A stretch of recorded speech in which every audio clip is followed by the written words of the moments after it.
জুলাই অভ্যুত্থান অনেকের কাছে যা বাংলার বর্ষা বিপ্লব। মাত্র ৩৬ দিনের ছাত্র জনতার আন্দোলনে পতন ঘটে ১.৫ দশক ধরে ক্ষমতায় থাকা শেখ হাসিনার। এই আন্দোলনের শুরু ২৪ জুলাইয়ের প্রথম দিন।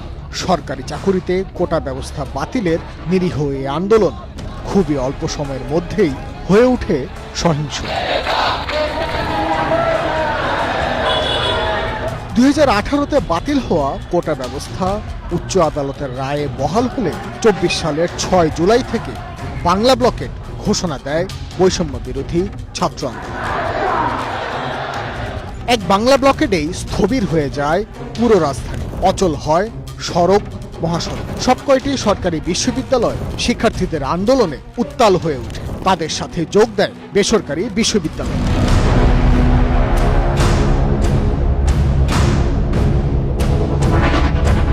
দাবি আদায়ে ১৪ জুলাই রাষ্ট্রপতির কাছে স্মারকলিপি দেয় বৈষম্য বিরোধী ছাত্র আন্দোলন। ওই দিন রাতেই হয় অভিশপ্ত এক সংবাদ সম্মেলন। তার মানে কি মুক্তিযোদ্ধার সন্তান নাতিপুতিরা কেউ মেধাবী না, যত রাজাকারের বাচ্চারা নাতিপুতি হলো মেধাবী? তাই শেখ হাসিনার এমন অপমানসূচক বক্তব্য যেন আগুনে ঘি ঢালে। মাঝরাতে ১.৫ দশকের মধ্যে প্রথমবারের মতো সরাসরি শেখ হাসিনার বিরুদ্ধে উত্তাল ঢেউ ওঠে ঢাকা বিশ্ববিদ্যালয়।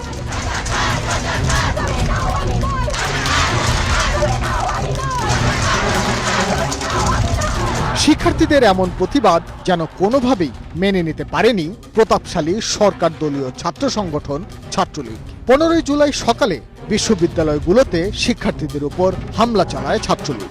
হেলমেট পরিহিত অবস্থায় শাসকের পেটোয়া বাহিনী লাঠি, রড আর আগ্নেয়াস্ত্র নিয়ে ঝাঁপিয়ে পড়ে নিরীহ শিক্ষার্থীদের উপর।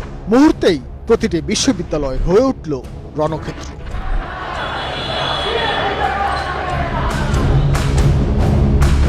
আন্দোলনের শুরু ও তীব্রতা রাজধানী কেন্দ্রিক হলেও শিক্ষার্থীদের রক্তে মাটি ভিজে যাবার প্রথম ঘটনা ১৬ জুলাই রংপুরে। বেগম রোকেয়া বিশ্ববিদ্যালয়ের ছাত্র আবু সাইদ দুহাত প্রসারিত করে স্বৈরাচারের গুলিকে আহ্বান করে আত্মদানের দৃশ্য প্রেরণা হয়ে আসে আন্দোলনকারীদের জন্য।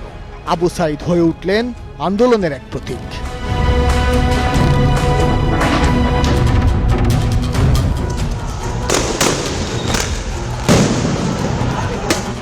সারা দেশের সকল শিক্ষার্থী হয়ে ওঠেন আবু সাইদ।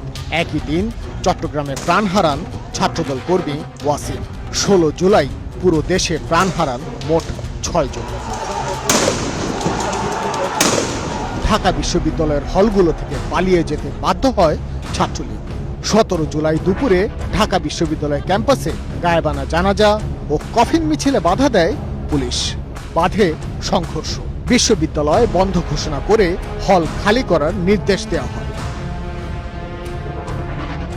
১৭, ১৮ এবং ১৯ এই ৩টি দিনে প্রিয় মাতৃভূমি হয়ে ওঠে বিভীষিকাময়। কমপ্লিট শাটডাউনের সময় আন্দোলনকারী শিক্ষার্থীদের উপর বেপরোয়া হয়ে ওঠে ছাত্রলীগ ও যুবলীগ।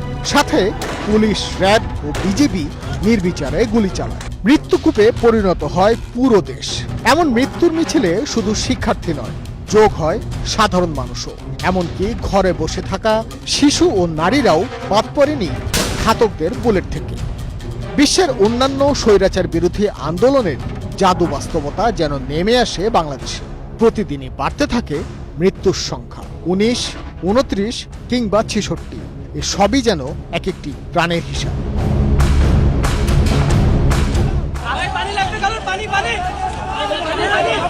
বুক চিতিয়ে বন্দুকের সাথে যুদ্ধ চালানোর পাশাপাশি ছাত্র সমাজ তুলে ধরে নতুন এক প্রতিবাদের রূপ। গলি থেকে রাজপথ, সড়ক থেকে মহাসড়ক, প্রতিটি কোণায় আঁকা হয় গ্রাফিতি, যার মধ্য দিয়ে স্বৈরাচারকে দেয়া হয় প্রতিবাদের বার্তা।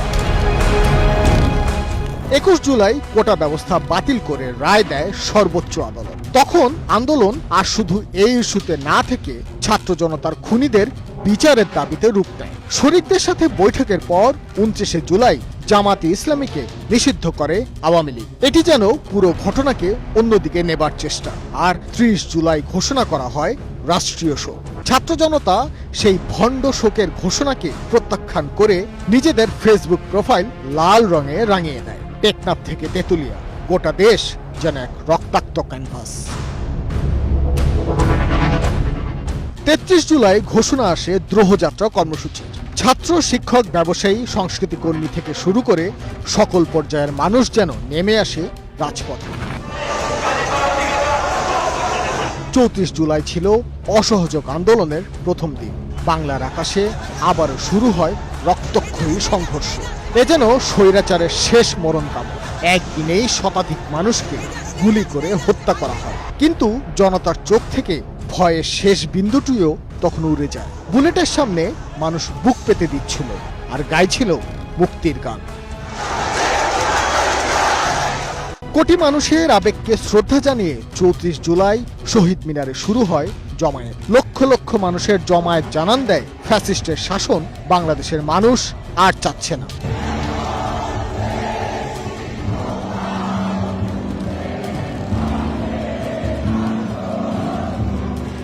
5 আগস্ট ভোর থেকেই রাজধানীর প্রবেশ পথগুলোতে জড়ো হতে থাকে জনতা। যাত্রাবাড়ী ও উত্তরার আব্দুল্লাপুরে লক্ষাধিক মানুষের হুঙ্কারে কম্পিত হয় রাজধানীর বাতাস।